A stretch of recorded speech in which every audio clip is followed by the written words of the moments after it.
What exactly is that smell? Did someone let livestock into my cabin? She didn't even bother to close her book. Captain Nathaniel Mercer's towering figure loomed over seat 2B, his shadow cutting across the open pages like a blade. The atmosphere in first class instantly turned to ice. A dozen passengers collectively glued their eyes to their screens, their laps, their own hands, looking anywhere but at the only black woman on the flight. "Excuse me," she said. Her voice was low, terrifyingly flat. "I'm talking to you." He pointed a finger at her like a meter maid writing a parking ticket. "Who upgraded you?" She slowly looked up. No panic. No flinch. Just a long, unblinking stare. The kind of look that should have been a dead giveaway to anyone with half a brain. "I bought my ticket." Mercer let out a judgmental sneer, making sure his voice carried across the entire cabin. "Right. Another frequent flyer mile scam. It's always the same. Always trouble. Your people always find a loophole and try to squeeze through it, like a slow leak rotting a house." He talked about her as if she weren't even sitting there, like she was a mechanical glitch in the aircraft's design, rather than a flesh and blood human being. What Captain Nathaniel Mercer didn't know,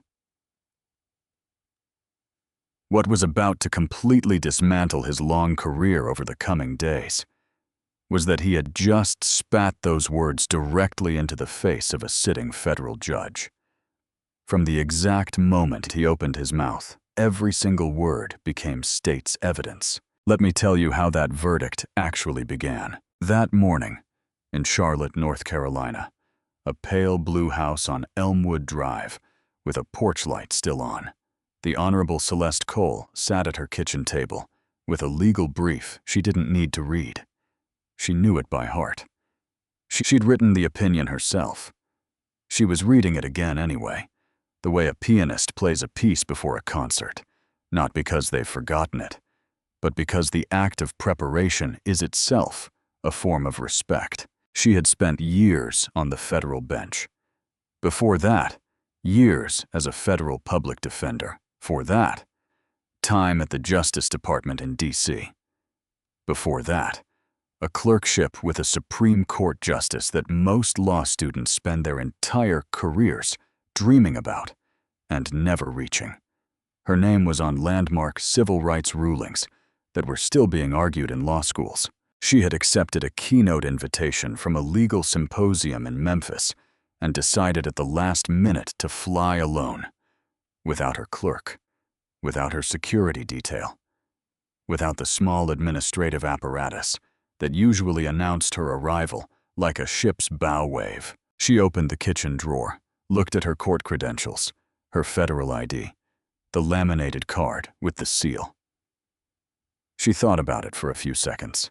Then she put it back, closed the drawer, grabbed her personal wallet, Virginia driver's license, one credit card, her Skybridge Airways loyalty card, platinum tier. She'd been flying since before most of the people on that plane were born. She didn't need the credentials to prove who she was. That was the decision she would replay over and over in the days that followed. Her phone rang. It was her clerk, Harlan Webb, still occasionally astonished that his phone number was in the contacts of a federal judge. "Judge Cole, are you sure you don't want me to ride out? The symposium coordinator said they'd arrange a car from the airport." "Harlan," she pulled on her coat. "I've been flying alone since before your parents met. Take the weekend." "Yes, ma'am. And stop calling me ma'am on weekends. We've discussed this." She heard him laugh as she hung up. She picked up her carry-on, slim, black, no logos, and walked out the door. Now, let's talk about Nathaniel Mercer. Same morning, Charlotte Douglas International Airport. The pilot's lounge at the gate. Mercer walked in like a man who had been rehearsing his own importance since childhood. Silver at the temples, jaw like a ship's prow. The kind of posture that said, "I have been doing this longer than you have been alive, and I want you to feel that every time you look at me." Years with Skybridge Airways. One commendation plaque he kept on his desk at home, not at work, at home, so he could look at it from the couch. He told the same few stories about his career at every social gathering for years, and had genuinely begun to believe they were interesting. His first officer, a woman named Sloane Lark, was already at the table reviewing the flight manifest on her tablet. She'd been flying with Mercer for months. She had learned in that time exactly how much hot space to leave around his ego, the way you learn to leave a cracked window near a gas leak. Full flight, she said. First class has a platinum loyalty block, mostly full fare. Mercer poured himself coffee without looking at the pot. Platinum. Half those upgrades go to people who don't know the difference between a dinner roll and a bread plate. He sat down. The real flyers know how to act. Sloane said nothing. She tapped her screen. She had a performance review coming, and Mercer was one of the signatures on it. This is not the same as agreeing. This is survival arithmetic. And sometimes the math runs out. Mercer scrolled through the manifest. He wasn't looking for names. He wasn't looking for special dietary requests or medical notes. He was doing what he always did. He was looking at the seating chart and making calculations that had nothing to do with aviation. The boarding area was ordinary Tuesday morning geography. A man in a khaki blazer reading the Wall Street Journal. A couple in matching fleece jackets comparing phones. A woman in her later years knitting something blue. And Celeste Cole in seat 2B, reading a copy of a Supreme Court opinion she'd been meaning to finish for weeks. The gate agent, a young man named Travis Okonkwo, months on the job, scanned her boarding pass and said, "Welcome aboard, Judge Cole. Enjoy your flight."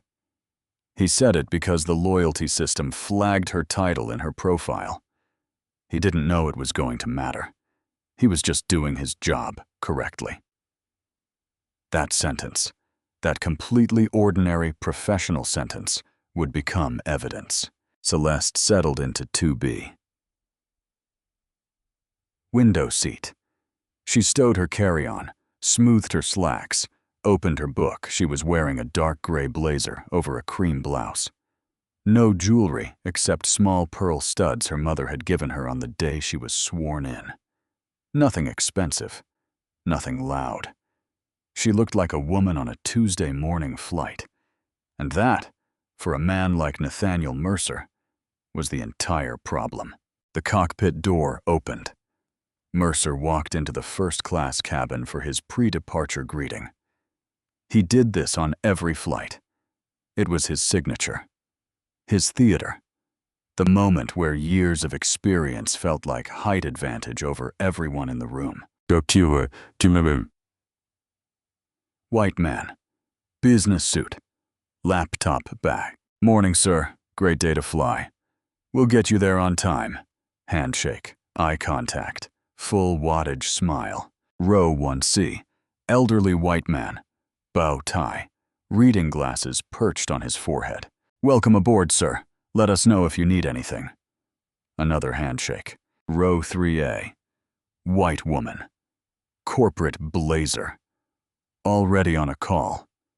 He mouthed, "Sorry to interrupt," gave her a thumbs up, moved on. Row 4A and 4B, young couple in matching jackets. "First time flying Skybridge?" "Nope, 15 years. I'm practically lit up."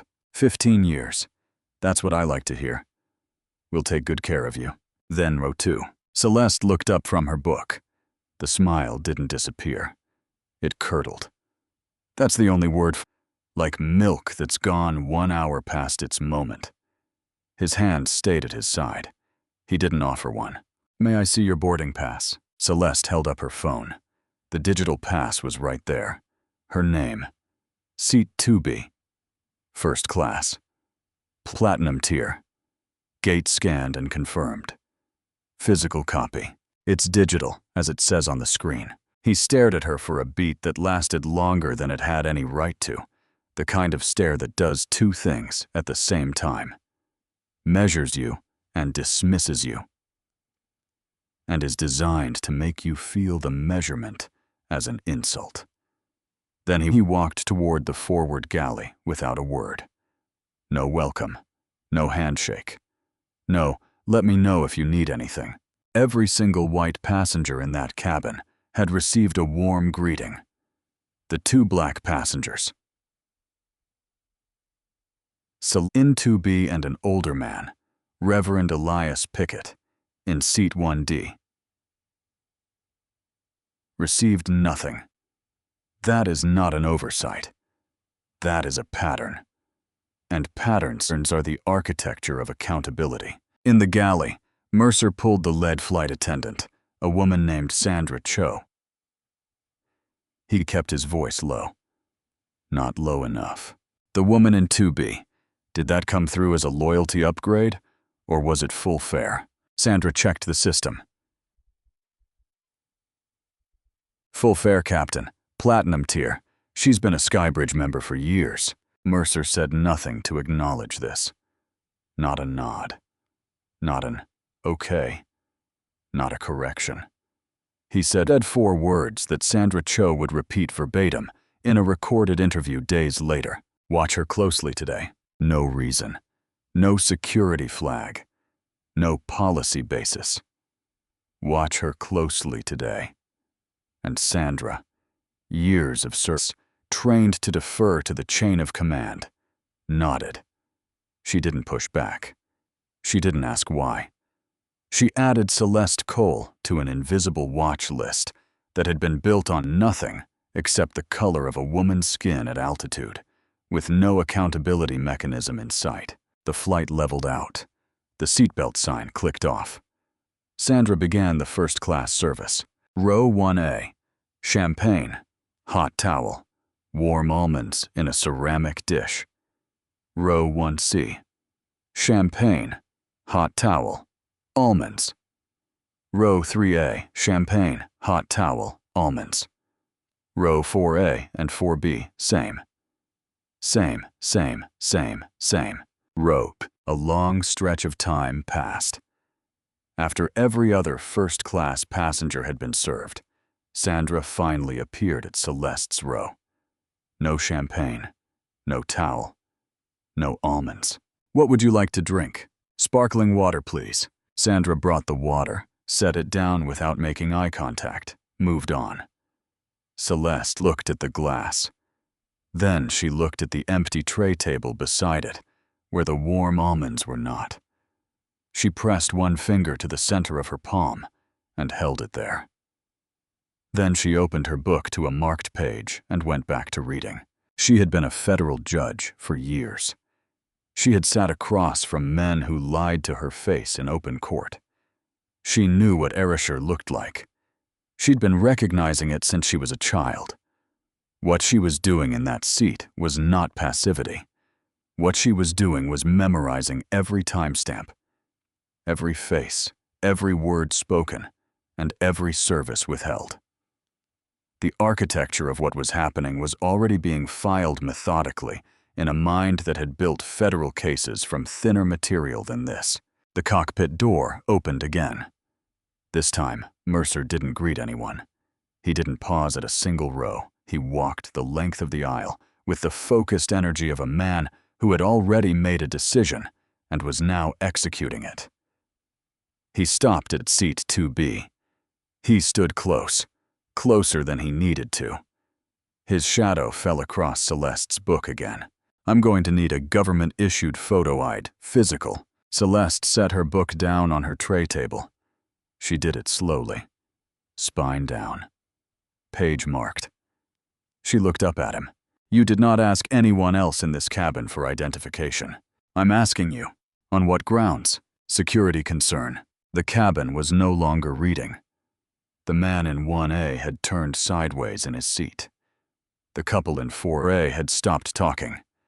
Sandra, standing near the galley entrance, had gone very still. A security concern you cannot name, Celeste said, targeting the only black woman in first class. That is what you're describing.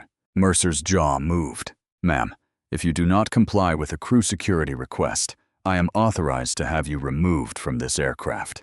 The silence that followed was the kind that has physical weight. You could feel it pressing on the overhead bins. Celeste looked past him down the aisle for a few seconds. Every pair of eyes slid away from hers. She turned back to Mercer. She understood the math. She had been understanding this particular math her entire life. She opened her bag. She took out her North Carolina driver's license. She held it out. He took it from her hand, like he was inspecting a document at a border crossing. He held it up to the overhead light, turned it sideways, held it at an angle. Her photograph, her name, her address. Valid. Current. Matching the boarding pass, the manifest, the gate scan. Everything. There was nothing wrong with it. And then, without a word, he pressed both thumbs along the center and snapped it in two. The sound was small and precise, like a twig breaking underfoot in a quiet forest. He dropped both pieces onto her tray table, next to the sparkling water she'd been given in place of champagne. "What is that odor?" He said it loud now.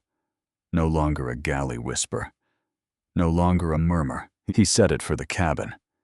"Did someone bring livestock into my cabin?" Not one person spoke. "You people always find a way to crawl into places that were built for better. I don't know how you got through that gate, but when we land, I'm handing you to airport security. You want to sit in first class? Fine. You'll sit in handcuffs. Sit." He straightened his jacket. He adjusted his epaulets. He walked back to the cockpit like a man who had just resolved a maintenance issue and was ready for his next task. The door closed. Nobody breathed. Reverend Elias Pickett, seat 1D, had his hands flat on both knees. He had been a minister in Virginia for decades. He had marched. He had buried children killed by violence. He had preached in front of governors and sat in holding cells. He had seen in his long life nearly every shape that cruelty can take. But he had never seen a uniformed pilot snap a woman's identification in half in front of a full cabin and dare the room to say a word. He said quietly, but so that everyone could hear, "Captain, that woman has done nothing wrong." The intercom clicked. Mercer's voice came through the ceiling. "Sir, please remain seated. This is a security matter." Reverend Pickett looked at the intercom speaker like he was looking at the man himself. "I know a security matter when I see one," he said, "and I know when I don't." In seat 3A, a woman named Eleanor Marsh had stopped typing the moment Mercer walked out of the galley. Eleanor was a civil litigation attorney who had been practicing law in Phoenix for years. She had never met Celeste Cole.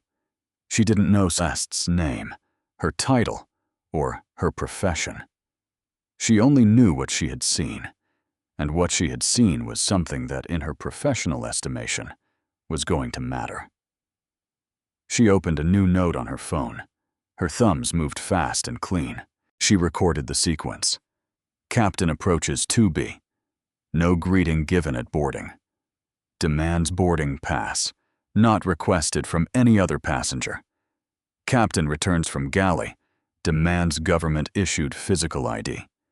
States security concern. Provides no basis. Passenger in 2B produces North Carolina driver's license. Captain snaps license in half. Places both pieces on tray table. Captain makes the following statements verbatim. What is that odor? Did someone bring livestock into my cabin? You people always find a way to crawl into places that were built for better. When we land, I'm handing you to airport security. You want to sit in first class? Fine, you'll sit in handcuffs. Captain returns to cockpit. Eleanor Marsh had built evidence packages in asbestos cases. Securities fraud case, wrongful termination cases. She knew what a contemporaneous record was worth in a discovery request. She didn't know she was building one for a federal judge.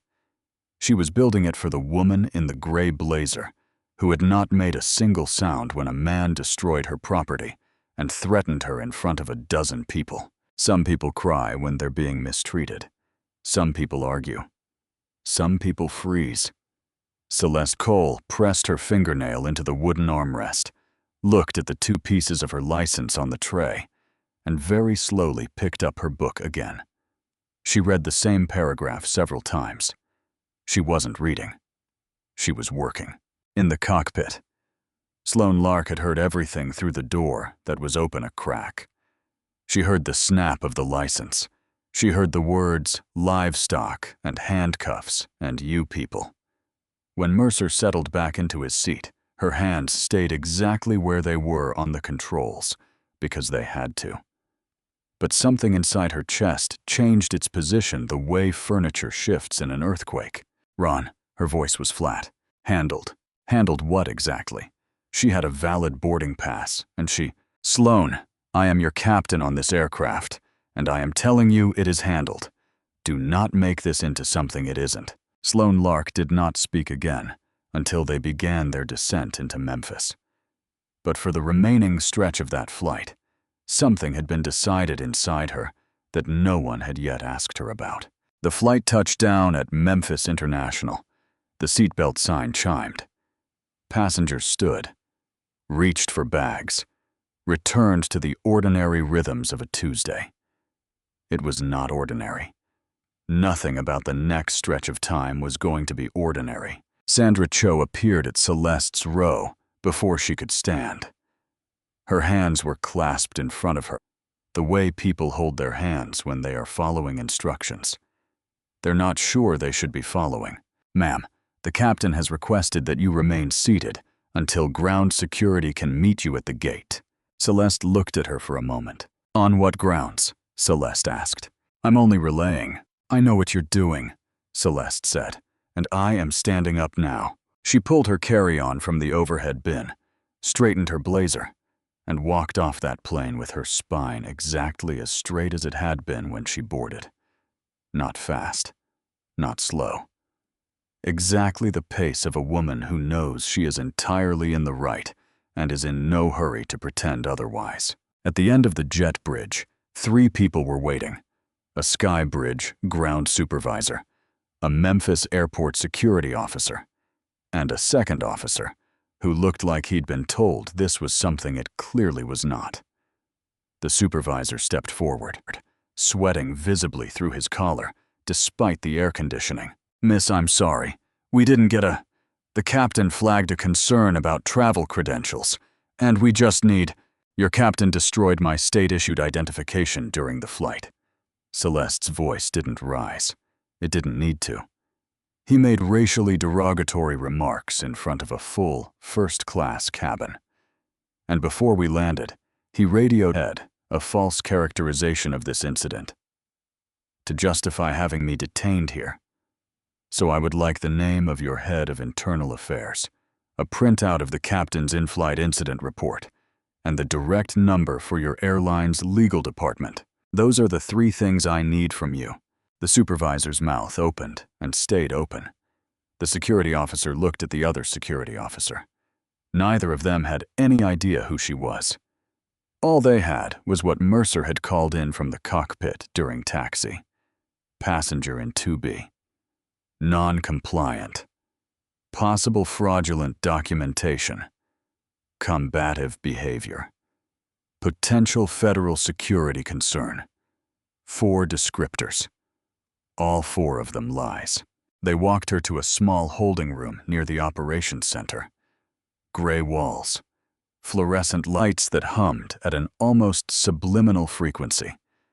A folding table and 2 chairs that didn't match. The kind of room that is designed to make you feel like a problem. Celeste sat down, not because they asked her to, because she chose to.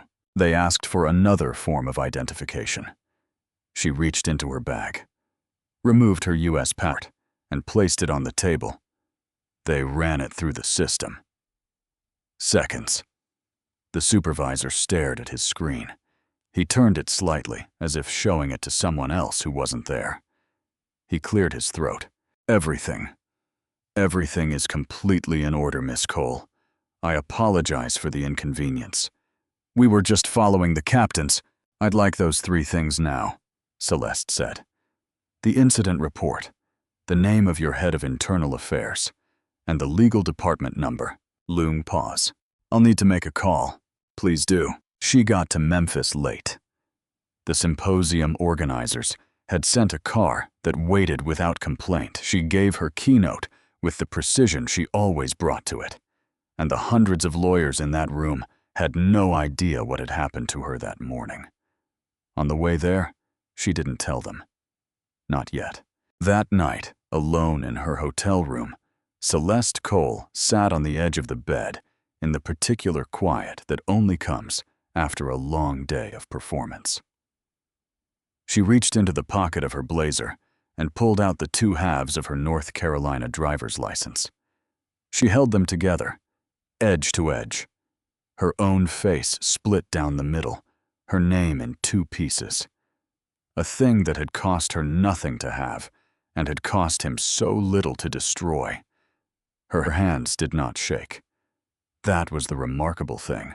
Her hands did not shake because she had long since learned to put the shaking somewhere it could be useful. She called Harlan Webb. He answered on the second ring because she had been his judge for months, and he had learned that when her number appeared at night, something important was happening. She told him everything systematically. The boarding pass check that didn't happen to anyone else, the service delay, the ID demand, the snap, the words specifically. She recited them from memory in the same tone she used to read case citations. When she finished, Harlan said nothing for several full seconds. She could hear him breathing. Judge Cole, I need to make several calls. Harlan, this is not about the title. A federal officer was targeted, degraded, and had a government-adjacent documentation destroyed by a licensed commercial pilot, who then filed false information in a federally regulated incident report. That enters a different channel than a standard passenger complaint. You know that. She did know that. I know, she said. Are you okay? She was quiet for a moment. I will be when this is done. Harlan Webb was on the phone deep into the night. The first call went to the clerk of court. The second went to the U.S. Attorney's Office in Charlotte. The third went directly to the Department of Transportation's Aviation Consumer Protection Division. The fourth went to an attorney he'd worked with at the Justice Department, who specialized in federal civil rights enforcement. The machinery did not make noise when it began to move. That is one of its properties. It is absolutely silent at the start. You only hear it when it arrives. Monday morning. Skybridge Airways headquarters. Nashville. Margaret Hollis, Vice President of Internal Affairs, walked into her office with a cup of coffee and a schedule full of routine compliance reviews. By a short time later, her entire week had been restructured by forces she hadn't seen coming. 2 items were waiting on her desk, delivered by the overnight courier system. The first was a formal passenger complaint, filed online the previous night by one Celeste Cole. It was several pages, single-spaced, time-stamped to the minute. It included a complete service log, noting what every first-class passenger received and in what order. A verbatim transcript of every word spoken by the captain. A list of witnesses with seat numbers, and a scanned image. 2 pieces of a North Carolina driver's license arranged side by side on a flatbed scanner with ruler markings along the edge. Margaret had worked in airline complaint resolution for years. She had read thousands of passenger complaints, people writing in capital letters about cold food, people misremembering flight numbers, people confusing their upgrade category with their seat assignment, and making both errors feel catastrophic. She had developed a very precise internal calibration for the difference between a complaint and a case. This was not a complaint. This read like a federal filing because the woman who wrote it had written hundreds of them. The second item was a letter. Official United States Department of Justice letterhead, routed through the DOJ Civil Rights Division, addressed specifically to Skybridge Airways, Internal Affairs, and Legal. Margaret read it once. Then she read it again. Then she stood up and closed her office door and stood in the center of the room for a moment before sitting back down. The letter did not threaten. It was informational in the specific way that federal attorneys communicate when they want you to understand the exact scope of your exposure without raising the temperature in the room. It stated that the Honorable Celeste Cole, United States District Court Judge, a federal officer with years on the federal bench and current active clearance, had been subjected to discriminatory treatment, verbal abuse, racial degradation, and the deliberate destruction of her personal identification documents by a Skybridge Airways captain during the preceding flight.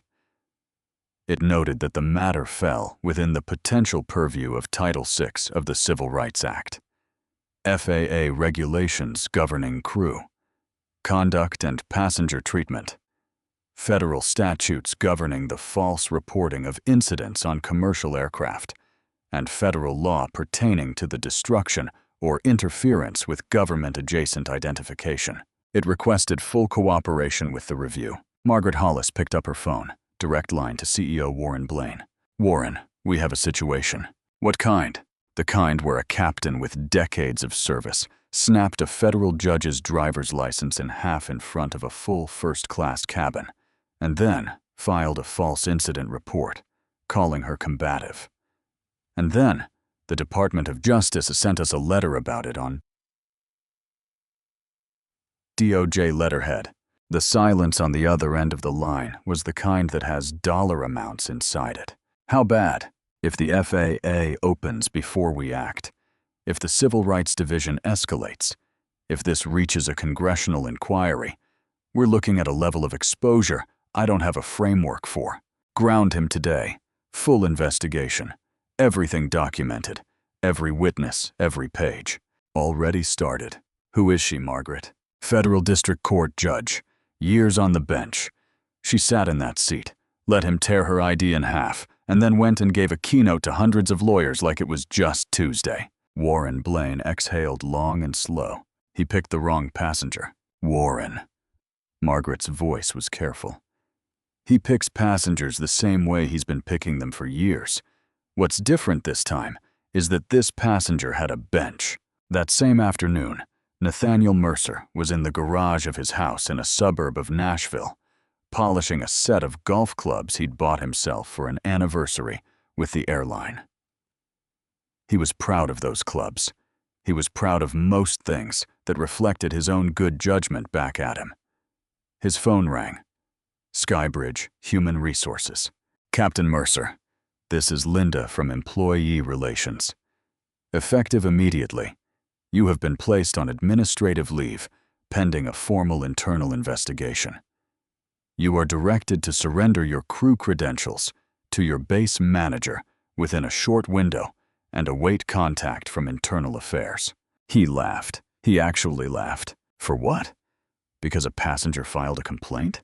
Captain Mercer, I'm not at liberty to discuss the specifics, but I can tell you that the passenger in question holds a federal judicial appointment. The matter has been formally referred to the Department of Justice Civil Rights Division, and the FAA has been notified of the incident report discrepancy. The golf club in his hand became suddenly, inexplicably heavy. That's not. You'll receive written notification by end of business today. Do you have any question about the administrative leave process? He didn't answer. He was trying to reconstruct her face, trying to remember if there had been something he'd missed, something she should have said, something that should have told him. But there hadn't been. She'd handed him her ID. She'd watched him break it. She'd picked up her book. She hadn't said a single dramatic thing, hadn't made a scene, hadn't announced herself. He understood finally what that silence was. It was not what he'd thought it was. The investigation file grew faster than anyone expected. Eleanor Marsh's contemporaneous record arrived electronically, formatted with timestamp headers and direct quotes, several pages. It was, in the opinion of the investigator who received it, the most meticulously constructed eyewitness account she had seen outside of a courtroom deposition. Reverend Elias Pickett sent a handwritten statement in blue ink on lined paper. Several pages. He described, in the language of a man who had watched history from a front row. He didn't choose what he had witnessed. His final paragraph read, "I have been searched, followed, questioned, and moved aside in airports for decades. But I have never seen a uniformed captain destroy a woman's identification in front of a cabin full of people and then dare the room to breathe. That was not security. That was a demonstration. I have seen demonstrations before. I know what they are for." Several of the first-class passengers provided written statements. Most confirmed that only Celeste Cole had been asked for identification. Several confirmed the exact phrasing of the captain's words, including livestock and handcuffs. A few specifically noted Sandra Cho's failure to intervene. The man in seat 1A, the first person Mercer had greeted with a handshake and a smile, submitted one line. "I sat a few feet away, and I said nothing. I will have to live with that." Sloan Lark did not wait to be called. She submitted a voluntary recorded statement early, before anyone told her she should, before her union rep advised her anything, before there was any framework for what she was walking into. She said she had heard the words through the cockpit door. She described the comment about loyalty upgrades in the crew lounge. She described Sandra being pulled aside. She described the two words Mercer had said when he sat back down. "Handled it." That was the phrase, like he'd cleared a jammed galley door. Sandra Cho's interview was harder. She sat with her hands folded in her lap, and she kept them there throughout, like she was holding something down. The investigator walked her through the service log. "You served every other passenger in first class before row 2B. Yes. You gave champagne to seats 1A, 1C, 3A, 4A, 4B, but not to the passenger in 2B. Yes. Did Captain Mercer instruct you to watch the passenger in 2B? Sandra's hands tightened. "He said to watch her closely." "Did he give a reason?" "No." "Did you ask for one?" Long pause. "No." "And when he snapped her license in half?" Sandra looked at the table. "I was standing nearby." "What did you do?" She didn't answer immediately. And in the space where the answer should have been, the investigator wrote in her notes, "Witness confirms visual. No intervention taken." The investigation interview with Nathaniel Mercer took place later. He arrived with a union representative and an attorney. He was dressed carefully, as if clothing could counteract documentation. The swagger that had defined him in every crew lounge for years had been replaced by something tighter, the posture of a man trying to hold the shape of authority he could feel collapsing. "I've flown for years," he said, before anyone asked him anything. "Not a single sustained complaint." Margaret Hollis opened a folder. "You have several prior complaints alleging differential treatment of passengers based on race." Each was closed as resolved without investigation. All of them have been reopened. His attorney put a hand on the table. Mercer's jaw went still. Margaret read his incident report aloud. The words non-compliant, fraudulent documentation, combative behavior hung in the air of the conference room like smoke. "Let's go through these." "She handed over her ID when you requested it." "She questioned my authority." "Is a question non-compliance?" "No answer." "You wrote potentially fraudulent documentation." Her full-fare first-class ticket was gate-scanned by the boarding agent. The system shows a clean read. What was fraudulent about it? She had no physical boarding pass. Most Skybridge passengers board with digital passes. Did you ask any of those passengers for a physical copy? No answer. You wrote combative. Describe the combative behavior. She had an attitude. Margaret placed several documents on the table in front of him. The gate scan log, Eleanor Marsh's contemporaneous record, Reverend Pickett's statement, multiple passenger statements, the two halves of the driver's license in a sealed evidence bag, Sloan Lark's voluntary deposition. Multiple witnesses describe a passenger who spoke calmly and complied with every request. 0 witnesses describe combative behavior. Your incident report describes the opposite of what occurred. Explain the discrepancy. Mercer's knuckles were white around the water glass he hadn't drunk from. I have a responsibility for the safety of every person on my aircraft. Something doesn't fit. I act. What didn't fit about Miss Cole? Several seconds of silence, then more. His attorney touched his arm. He stopped. What? He couldn't finish it. Not in a room with a camera running and a court reporter at the side table. But the unfinished sentence did more damage than any completed one could have. She just didn't look like she belonged. That was it. That was the security concern. That was years of authority, the commendations, the ghost of a handshake photograph that used to hang somewhere important, distilled to its actual content. She was black. She was a woman. She was in a seat he had decided was not built for her.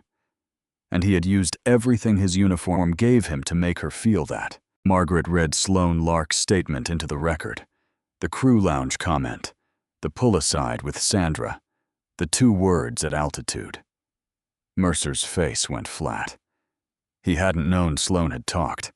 The co-pilot he had managed and evaluated and scheduled for months had chosen, when the moment came, to tell the truth. Not to him, to the record. And the record did not misquote, and did not misremember, and did not care about his commendations. The board's ruling came days later. Several executives, 1 outside counsel, 1 at the FAA regulatory liaison, the evidence file, dozens of pages. The deliberation took less than an hour and a half. Captain Nathaniel Mercer was found in violation of 4 separate standards. 1. Skybridge Airways passenger dignity and non-discrimination policy. He had singled out the only black woman in first class for targeted challenges, degradation, and public humiliation with 0 documented basis. He had given every other passenger in that cabin a personal greeting while giving her nothing. He had then escalated the targeting across the duration of the flight in deliberate sequential steps, to FAA-mandated crew conduct standards. He had used his uniform and his authority to intimidate and degrade a passenger in a manner unrelated to aviation safety by any interpretable standard. The FAA liaison stated for the record that the incident report itself constituted a potential violation of federal regulations governing truthful documentation on commercial aircraft. 3. Filing a materially false incident report. Non-compliant was refuted by gate scan records and multiple independent witnesses. Fraudulent documentation was refuted by the same gate scan records and the boarding system. Combative was refuted by every single person in that cabin who agreed to speak. Filing a false incident report on a commercial flight is not a paperwork error. It is a federal matter. It is the kind of matter that an FAA hearing examines line by line. 4. Destruction of a passenger's personal property. He physically broke a valid North Carolina driver's license in half in front of multiple witnesses in a federally regulated transport vehicle. There is no Skybridge policy, no FAA regulation, and no federal statute that gives a pilot the authority to destroy a passenger's belongings under any circumstances. This alone, in the FAA referral, would be sufficient to trigger a fitness review. Termination, effective immediately. Years of service gone. Not taken from him by arrival. Not erased by time. Not lost to circumstance. Ended by his own hands on a Tuesday morning over a seat that was never his to police. The FAA's independent investigation opened within a short time of the referral. The false incident report alone placed his pilot certificate in jeopardy. The review would take months, but the direction of it was not ambiguous. When you document your own misconduct in a federally regulated incident report, you have built the case against yourself. You do not need a plaintiff. You have already provided the prosecution's Exhibit 1. Sandra Cho's ruling came the following day. Multi-week suspension without pay. Mandatory retraining in civil rights compliance and bystander intervention protocols. The investigation found she had failed her duty under the Skybridge Crew Conduct Standards, the section that required her to report discriminatory conduct by any crew member, regardless of rank. She had witnessed Mercer snap the license. She had heard the words. She had done nothing. She had then Mercer's instruction, delayed service to the targeted passenger, and relayed his instruction to detain her at the gate. Sandra signed the ruling without appeal. She took the suspension without contesting it. Whether she spent those days defending herself or sitting with what she should have done differently, that was between her and the kind of quiet that only comes when you stop moving long enough to let your conscience catch up to you. The airline's internal audit, triggered automatically by the complaint, uncovered Mercer's prior discrimination complaints. All of them had been routed through a supervisor who had been Mercer's former co-pilot. All of them had been closed quickly with no formal investigation. Several of the original complainants were located and contacted. Some agreed to speak on record. What they described in their own words, from their own flights, in their own voices, was not a man having a bad day. It was a man with a method, a consistent, practiced, years-long method of using the authority of a cockpit to make certain passengers feel like intrusions. Skybridge announced comprehensive policy reform. All crew-initiated passenger identity challenges must now be logged in real time with a documented basis visible to the operations center before the challenge is made. No more verbal directives that disappear into the air. An independent ombudsman position was created to handle all discrimination complaints outside the crew hierarchy. Implicit bias training became mandatory and annual for every crew member, every employee who interacts with passengers, and every supervisor. Any incident involving destruction or confiscation of passenger property triggers automatic investigation. No supervisor discretion. No quiet resolution. CEO Warren Blaine issued a public statement that ran in major newspapers and led airline industry newsletters. The words were chosen carefully by a communications team and a legal team, but the last paragraph was his own. It read, "We cannot undo what happened on that flight.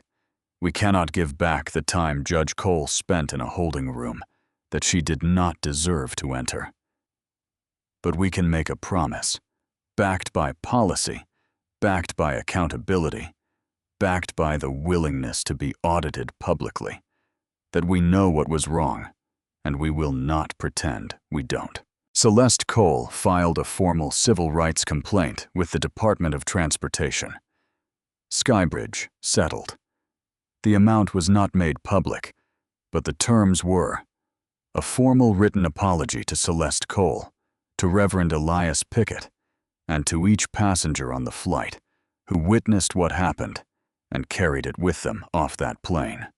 An independent multi-year audit of Skybridge's discrimination complaint resolution process, published publicly every year on the airline's website, accessible to anyone. And a scholarship fund in partnership with several historically black law schools seeded with millions for students pursuing careers in civil rights and aviation law. Attached to the front page of the settlement as Exhibit A were 2 halves of a North Carolina driver's license. The laminate cracked down the center. The photograph split in 2. A document that cost a few dollars to replace at the DMV and had proved in the end worth considerably more than that. And here is the part that people only learn if they follow the story far enough. Nathaniel Mercer's FAA hearing took place months later. He arrived with 2 attorneys. He sat at the respondent table and watched a hearing examiner read his own words back to him from the incident report he had filed from the cockpit. Non-compliant, fraudulent, combative. The examiner read them slowly, with the particular precision of someone who has read a great many documents and knows exactly which words carry the most weight. Then the examiner read Sloan Lark's deposition, then Eleanor Marsh's, then the gate scan log, then Reverend Pickett's handwritten statement. All of it, in the voice of a man who had been watching this country practice and fail and practice again for decades. At the end of the hearing, the examiner looked at Mercer over his reading glasses and said, "Captain Mercer, in years on this panel, I have reviewed cases involving drunk pilots, cases involving falsified medical records, cases involving gross mechanical negligence. In all of those cases, the respondent had made a mistake they were capable of understanding was a mistake. What troubles me about your case is that the record does not show a mistake. It shows a decision, a deliberate, sequential decision made over the course of a flight using the authority of your uniform and your rank against a woman who had done nothing wrong. That is not an error in judgment. That is a choice, and we revoke licenses for choices." Nathaniel Mercer's commercial pilot certificate was suspended for an extended period with conditions for reinstatement. So stringent that independent aviation attorneys privately told him not to bother trying. He lost the credential he had spent his entire adult life accumulating. The commendation plaque that had been on his desk at home was still there. I didn't move it immediately, the way you don't immediately clean up after a flood, because for a while you're still hoping the water will go back down on its own. One Tuesday morning, months after the hearing, he was sitting in that same garage. The golf clubs were still there. He picked one up and put it back down and sat on the workbench for a long time. His wife came to the doorway once and said nothing and left. He did not know if he would ever fully reconstruct what had gone wrong. Not the legal reckoning, he understood that, but the interior architecture of how a man gets to the place where he snaps a stranger's license in half and calls it security. I had always believed that what he was doing was maintenance, maintaining standards, maintaining order. He had never once asked himself whose order, built on what, maintained for whom.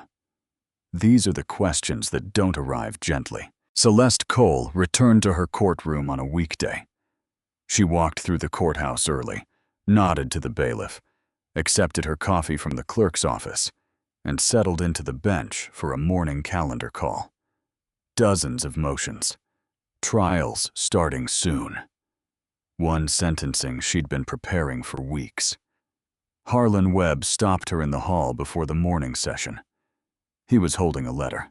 "This came registered mail. I thought you'd want it before you went on the bench."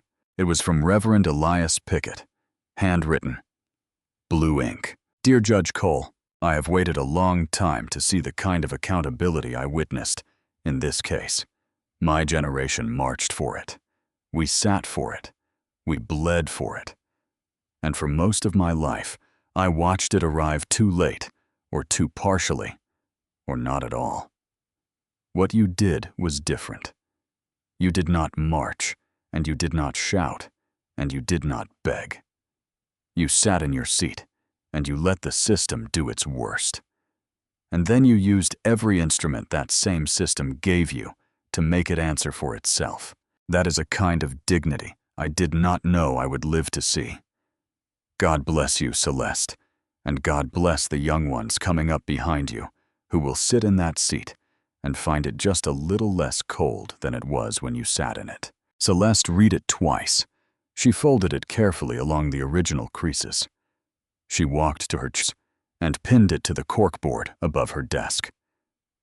Next to the seating chart from the flight that her clerk had printed from the airline's records during the investigation.